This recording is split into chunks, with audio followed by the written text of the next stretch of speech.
Estamos apresentando Tarde Nacional.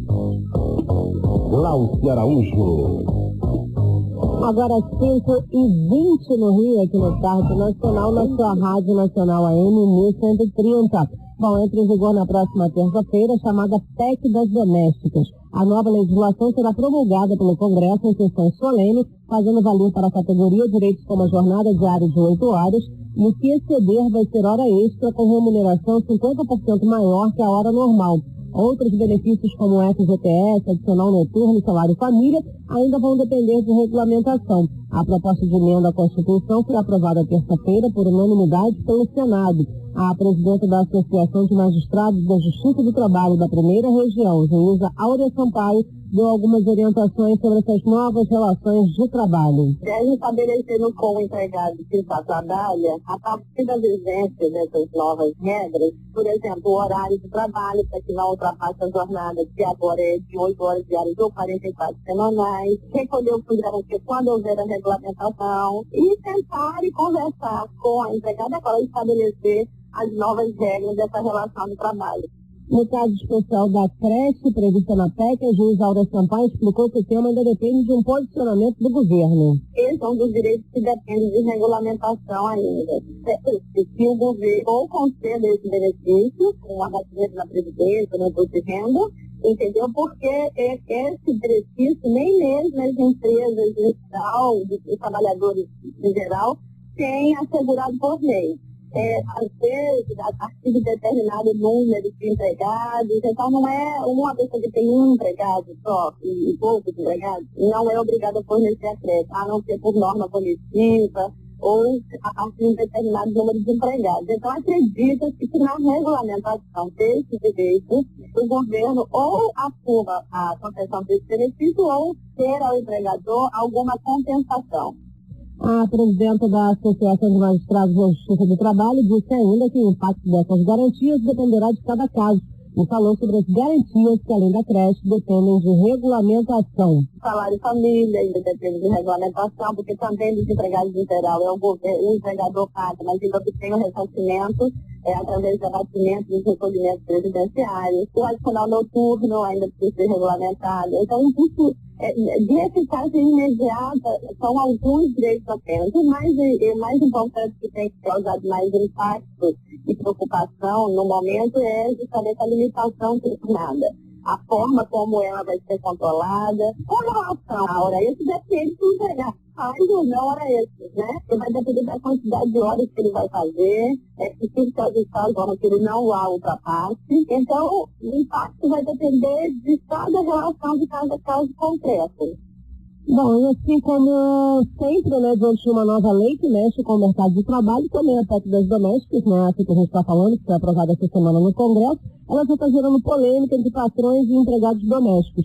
Certamente, muitos patrões assustados com o aumento de quase 25% sobre os tributos e benefícios que deverão despender com o seu doméstico a partir de agora. Eles podem optar por deixar de empregar ou ainda optar pelo sistema de diários, que não assegura as mesmas vantagens, os mesmos benefícios do que o emprego com a carteira assinada. Segundo o IBGE, o mercado já perdeu 25 mil empregadas domésticas no mês de fevereiro. Será que o mercado vai se acomodar a essa nova lei? A gente conversa com o advogado José Luiz Campos Xavier. Boa tarde, doutor. Boa tarde, Glaucia. Boa tarde, ouvinte da Rádio Nacional. Tudo bem com o senhor? Tudo bem. Doutor José Luiz Campos Xavier, essa PEC das domésticas está sendo o assunto mais comentado dos últimos dias, né? O senhor acha que os patrões vão se adaptar a essa nova lei? Glaucia, vem realmente causando um frisson essa nova lei das domésticas. Eu não tenho dúvida, né? Os patrões, os empregadores domésticos vão se adaptar. Nesse primeiro momento, é bem verdade que as coisas ainda estão um pouco duvidosas, a falta de informação. Enfim, os empregadores ainda têm um certo receio de pôr em prática aquilo que a lei vai determinar por certo. Certo. E esse aumento no gasto que a gente vai ter com o empregado doméstico? A gente sabe que todo empregado que trabalha merece ter lá suas vantagens, seus benefícios. Mas esse aumento de taxas que tem que ser pagas, isso não vai assustar o empregador? Vai, Glaucia. E tem uma questão também que é muito curiosa. Se você observar, as classes A e B, por exemplo, naquela pirâmide da social, eles acabam contratando empregados domésticos das classes C e D. Só que esses empregados das classes C e D, muitas vezes também contratam empregados domésticos. Então você veja que também eles, sendo empregados domésticos, acabam de uma certa forma sendo empregadores e também vão estar sujeitos às mesmas regras que os seus patrões. É muito curioso isso. Verdade. E isso acaba gerando o que o IBGE já está vendo, né? De repente deixar de contratar um empregado para contratar diarista. É provável que no primeiro momento haja sim uma perda muito grande de postos de trabalho nessa categoria de empregados domésticos, mas eu acho que com o tempo as coisas vão se solidificando, apesar dos encargos maiores, eu acho que as questões vão sendo resolvidas na prática. E aí o dia a dia vai dar solução para essas questões. Mas no primeiro momento é possível sim que haja um aumento no número de empregados domésticos demitidos. Eu conheço algumas empregadas domésticas que inclusive preferem trabalhar como diaristas, porque dizem que ganham muito mais do que trabalhando numa casa só. Acaba que financeiramente compensa mais ela não ter um vínculo fixo com determinada família, para ter vínculos com 2 ou 3, às vezes 4 outras famílias, e nesse contexto de ter esses outros vínculos, acaba recebendo no final do mês mais do que ganharia como se fosse uma empregada daquelas cumpridoras de horário, vamos dizer assim. Mas em compensação não tem os benefícios, né? Não tem, porque quando a lei fala em empregados domésticos, ela exclui automaticamente as diaristas. Então, o diarista está fora da abrangência dessa nova lei. Pode ser que isso futuramente leve a uma nova lei também para essas pessoas que fazem esses trabalhos diários? O fato é que tem que haver uma regulamentação para isso também, Glaucia.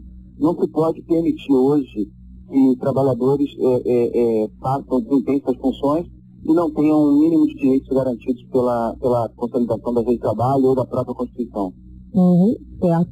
Então, num primeiro momento, doutor José Luiz, qual seria a indicação para os patrões? O que eles devem fazer? Bom, a principal orientação é que mantenham o registro de seus empregados na carteira em dia e anotado. Não titubeiem quanto à obrigação de depositar o fundo de garantia, tem que depositar sim o fundo de garantia. E principalmente o que tem causado hoje mais alvoroço, cuidar para que seu empregado não extrapole aquela jornada máxima que a lei já estabeleceu, ou seja, 8 horas por dia ou 44 horas por semana. E quando a pessoa tem um empregado que dorme na casa, como é que faz? Tem que pagar hora extra? Bom, se ele, no momento em que ele está trabalhando naquelas suas 8 horas, evidentemente que o salário já comporta esse pagamento. A partir da 8ª hora, o que ele trabalhar mais vai ser considerado como hora extra. Então, se ele dorme no emprego, mas termina aquela jornada de 8 horas, ele se recolhe aos seus aposentos ou vai fazer uma outra atividade que não quer dizer que ele esteja trabalhando, nesse caso ele não tem hora extra. Mas não tenha dúvida, se mesmo passando as 8 horas, ele continua trabalhando até a hora de dormir, evidentemente que nesse caso vai ter sim hora extra. E na prática é o que acaba acontecendo, né, doutor? É verdade, é muito comum, só que a partir de agora, como antes não havia essa regulamentação, a partir de agora, os empregadores domésticos vão ter que se policiar, sabendo que esse excesso da jornada vai lhe custar pelo menos o valor da hora mais 50%, e principalmente porque o empregado tem direito ao descanso. Então não adianta exigir muito mais do que ele possa fazer, porque ele também tem que descansar. Então, até por uma questão de saúde, não se deve exigir o trabalho superior a 8 horas. Assim, eu acho complicado, porque geralmente quando a pessoa contrata alguém para dormir na sua casa, para ficar na sua casa, é exatamente porque ela precisa dessa pessoa lá, entre aspas, à disposição um tempo maior, né? Sim, Glaucia, mas antigamente, como nós não tínhamos uma lei que regulamentava a jornada do empregado doméstico, essa questão de você trabalhar e dormir no próprio trabalho ficava um tanto quanto comprometida na medida em que você não tinha aquele controle de jornada efetivo. Então, o empregador exigia que o empregado trabalhasse 10, 12, 15 horas num dia, e aí só mesmo ao final da noite, quando a família já ia se recolher para seus aposentos para dormir, o empregado também tinha essa oportunidade. Só que agora não existe mais isso. Ou as famílias se adaptam, né, ou se muda o horário de trabalho desse empregado ou se contrata uma outra pessoa para trabalhar durante a noite, já que há essa necessidade do serviço noturno, o serviço além do dia normal de trabalho. Verdade, então completou as 8 horas, realmente a solução é que o empregado vá para sua casa, né? Ou então o empregador paga as horas extras. Certo. Tá certo, então, doutor José Luiz Campos Xavier. E o empregador que ainda tiver dúvidas sobre essas novas leis, sobre essa PEC das domésticas, o que ele pode procurar para poder não comprometer essa regulamentação, não fazer as coisas erradas? Se ele tem dúvidas, aonde que ele deve procurar? Bom, Glaucia, nós estamos colocando o telefone da Associação Carioca de Advogados Trabalhistas à disposição de todos os seus ouvintes. O telefone é o DDD 21 2292 9245.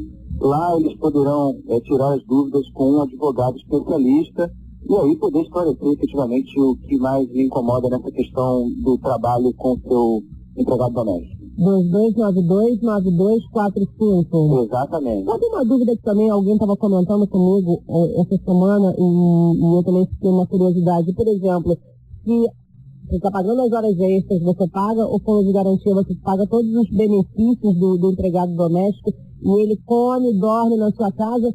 Tem algum tipo de coisa que você desconte do empregado? Isso ou isso também é contra a lei? Como é que funciona isso, doutor? Na verdade, não existe uma regulamentação sobre o empregado que se alimenta no local de trabalho, que o empregado doméstico se alimenta no local de trabalho. É óbvio que o consumo desses alimentos não representa um ônus tão grande assim para o empregador. Mas se houver necessidade de estipular uma cota de alimentos por dia, eu não vejo nenhuma irregularidade nisso. Uhum. Mas pode ser feito como uma empresa, por exemplo. Aqui na empresa a gente recebe um ticket para... Na verdade, como eu lhe falei, não existe a regulamentação do ticket de alimentação, do vale alimentação para o empregado doméstico. Uhum. É uma questão que precisa ser discutida ainda e aprimorada para que haja um benefício. Como você acabou de falar, eles acabam se alimentando no local de serviço, não faz muito sentido conceder o tipo de alimentação para ele sair dali para comer fora. Então, talvez essa regra não se aplique, não tenha tanta valia para o empregado doméstico. Uma última questão também que me perguntaram se o patrão ele não fizer isso, não regulamentar essas novas mudanças, pagar as coisas certinhas que têm que ser pagas, o que pode acontecer com ele? Bom, na verdade ele pode ser demandado na Justiça do Trabalho, ele pode ser réu numa ação trabalhista e o empregado provavelmente conseguindo as provas terá um êxito e aí vai obrigar o patrão que desembolse tudo de uma única vez numa execução, num processo judicial trabalhista. Isso dá uma dor de cabeça, nós vamos combinar. Nem vale a pena, né, Glaucia? Não vale. É melhor ser bem certinho, cumprir a legislação e vai sair bem mais barato, não tem dúvida disso. Tá certo, então. Obrigada, doutor José Luiz Campos Xavier. E repetindo o telefone 2292-9245 para quem tiver dúvidas aí sobre a PEC das domésticas. Obrigada e uma boa tarde de trabalho para o senhor. Boa tarde também, Glaucia, e seus ouvintes. Até a próxima.